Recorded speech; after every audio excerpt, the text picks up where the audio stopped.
राष्ट्रवाद की बात करते हैं, असली राष्ट्रवाद किसान और हमारा जवान है। समिट की बात हो रही है जहाँ कह रहे हैं कि लाखों करोड़ रुपए उत्तर प्रदेश में आ रहा है। मैंने इस तरह का बयान नहीं सुना है, पर मुझे ये पता है कि यूपी का जो युवा है वो बेरोजगार घूम रहा है। कांग्रेस और सपा में लगभग गठबंधन तय हो गया। आज शाम को प्रेस वार्ता भी शायद हो सकती है। 17 सीटों को लेकर जहाँ तक सूचना मिलेगी सहमति बनी है। जी हुआ है कुछ ऐसा? अगर आपको सूचना मिली है तो कोई फैक्ट्स तो होंगे, तभी आप तक सूचना आई है। नहीं, 2-3 सीटों को लेकर कुछ अभी, लेकिन अब आप पे सूचना आई है तो मैं समझती हूँ कि कोई ना कोई सच्चाई होगी इसमें।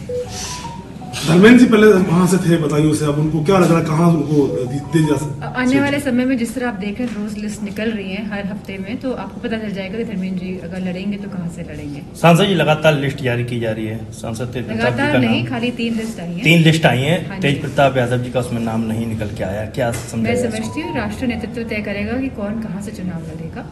और राहुल गांधी ने एक बयान दिया है कि यूपी के युवा जो हैं वो रात में शराब के नशे में सड़कों पे यूपी के युवा जो है वो शराबी है, रात भर सड़कों पे मतलब डांस करते हैं। मैंने इस तरह का बयान नहीं सुना है, पर मुझे ये पता है कि यूपी का जो युवा है वो बेरोजगार घूम रहा है।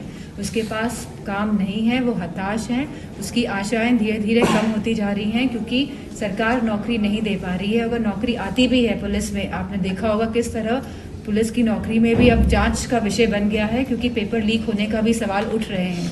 तो मैं समझती हूँ, और जो यहाँ पे $1 ट्रिलियन इकोनॉमी की बात हो रही है, जो यहाँ पे डिफेंस कॉरिडोर बनने की बात हो रही है, जो यहाँ पे इन्वेस्टमेंट समिट की बात हो रही है जहाँ कह रहे हैं कि लाखों करोड़ रुपए उत्तर प्रदेश में आ रहा है, तो अगर उत्तर प्रदेश में इस तरह का कोई भी इन्वेस्टमेंट हो रहा होता तो मैं समझती हूँ कि यूपी की जो यूपी आगे बढ़ रहा होता, युवाओं के पास नौकरी होती, रोजगार होते, किसान खुशहाल होता। आज किसान की भी अगर स्थिति देख लेंगे क्या है, पूरे भारत का किसान हमारा आज परेशान है। और जो राष्ट्रवाद की बात करते हैं, असली राष्ट्रवाद किसान और हमारा जवान है, और इन दोनों स्तंभों को इस सरकार ने बुरी तरह से हिलाने का काम किया है। आज मैनपुरी से बीजेपी से भारतीय जनता पार्टी में लखनऊ में शामिल हुए हैं, क्या इससे कोई पार्टी को कोई असर पड़ेगा? मैं नहीं समझती हूँ, क्योंकि शुरू से ही समाजवादी पार्टी के राष्ट्रीय अध्यक्ष जी का जो मूल जो फाउंडेशन थी वो थी पीडीए, और मुझे खुशी है कि आज अलायंस होने जा रहा है।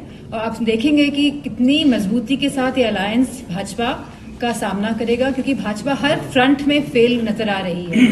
मैनपुरी से बीजेपी 4 स्तंभों की बात हुई थी, नारी की, युवाओं की, किसानों की और जवानों की।